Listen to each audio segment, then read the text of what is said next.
Hi everyone, this is Diana Smakula for SimonsStamp.com and thank you for joining me today. What I love my stamps most for is the ability to stamp patterns for my project, combine different images and different colors, and make these stamped impressions appear like patterned paper. You might think that stamping patterns is something very difficult to do or very time consuming, but in fact it's not. When I go to stamp a background pattern for my card, it doesn't necessarily take me longer to create that particular project over a project with, say, some simple stamping. There are a lot of different ways to stamp patterns for your projects depending on the images you're using.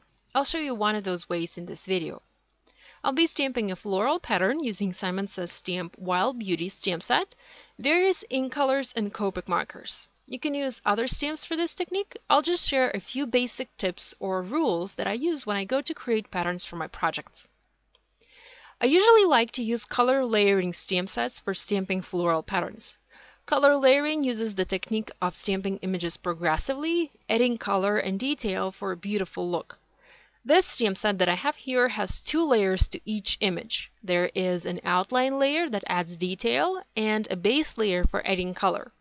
But other color layering sets where there's 3 or even 4 layers to each image also work beautifully for stamping patterns. And again, they don't necessarily take a lot longer to stamp.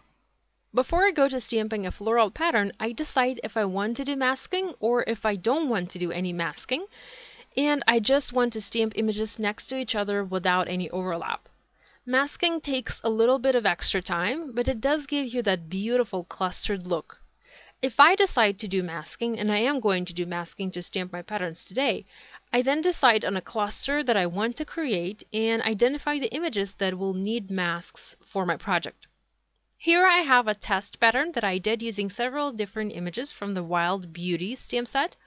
I selected my main image, that is that largest yellow flower, my additional flowers, I have them colored in green and gray, and also my foliage. I have several different leaves and leafy branches here.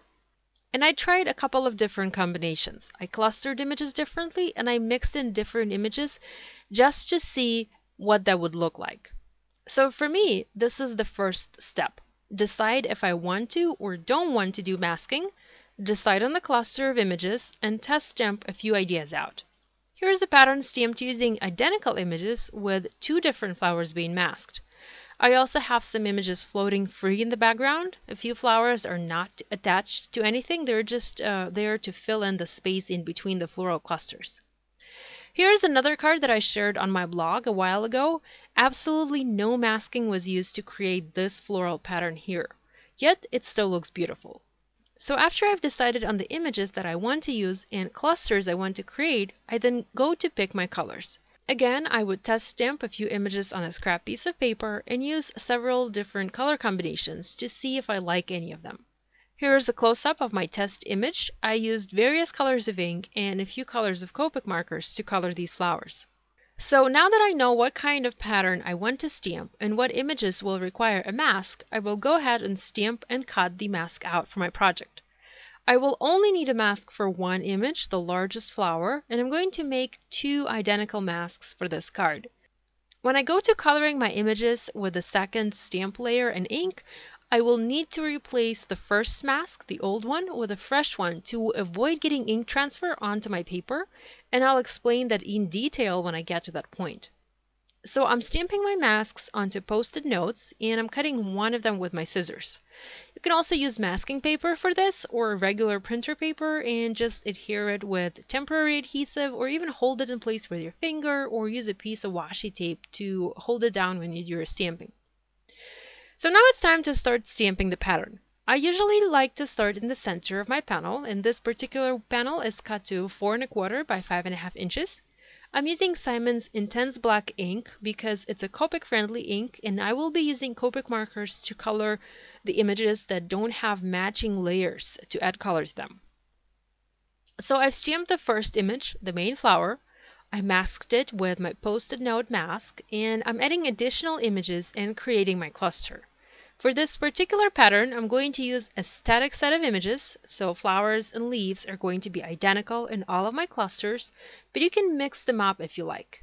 The trick to stamping a pattern like this fast is to have your images mounted onto clear blocks.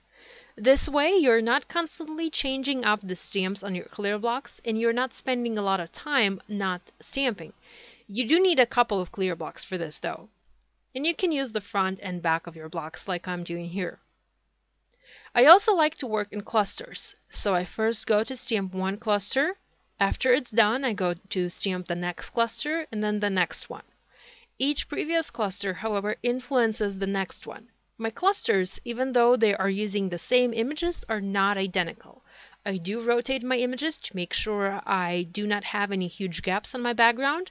And I also cluster them a bit differently. So I would change up the order in which the images are stamped, not changing the images themselves, just the order and the direction which they're facing. I also try to follow the rule of a triangle and create visual triangles on my project.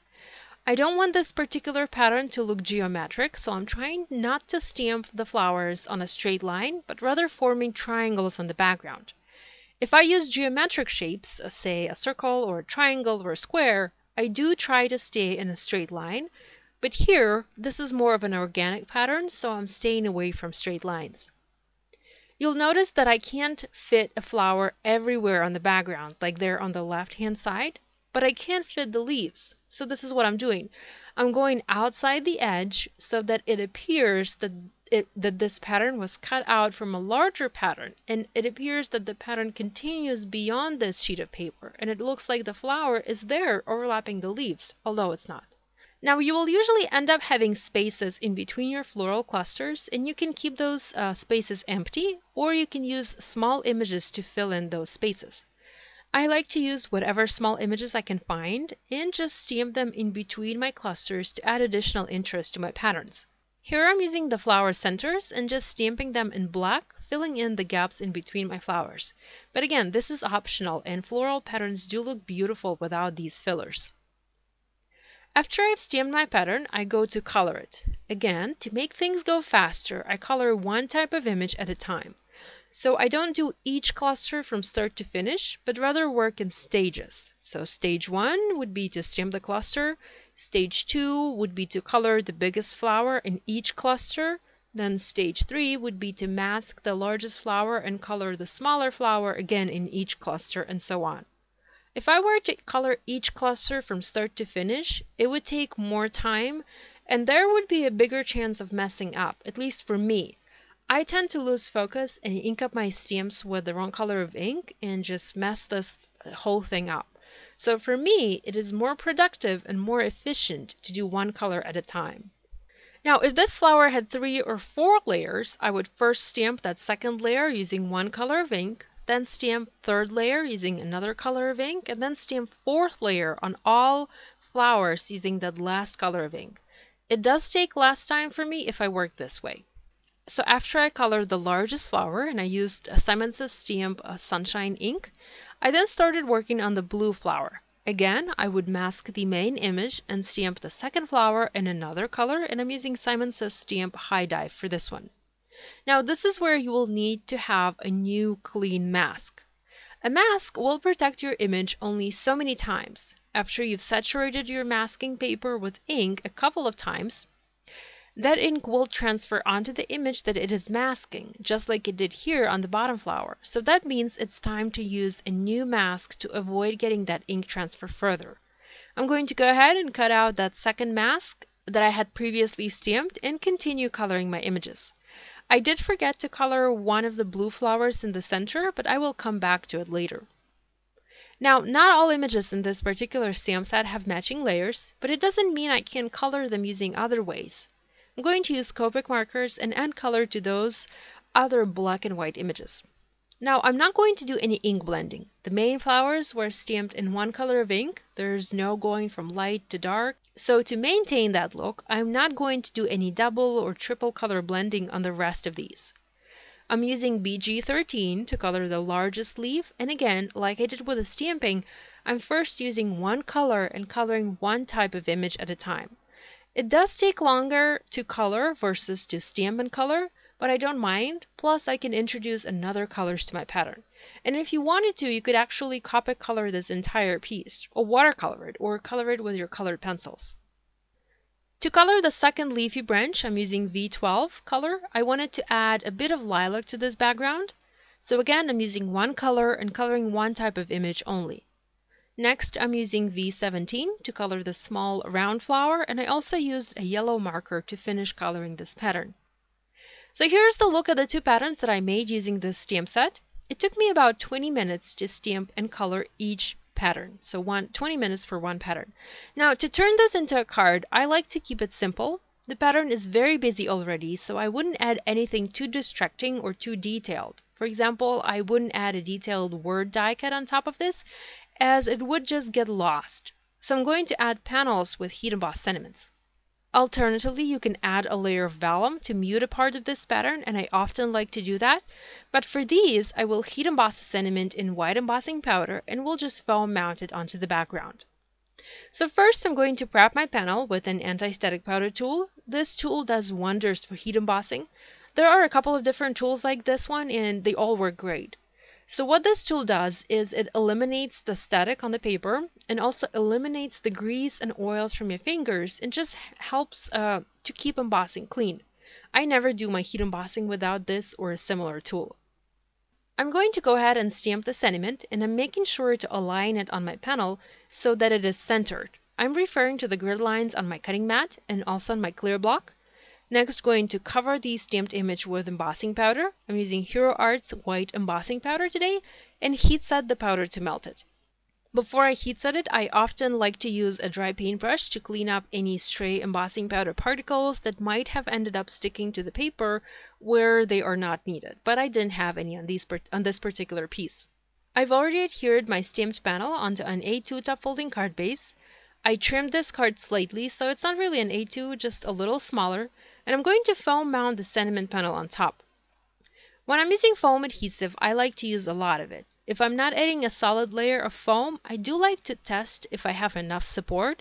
So I would add foam adhesive squares, I would flip the paper, and press with my fingers to feel if it's sturdy enough. If it's not, I then just go back and add more foam adhesive from the back.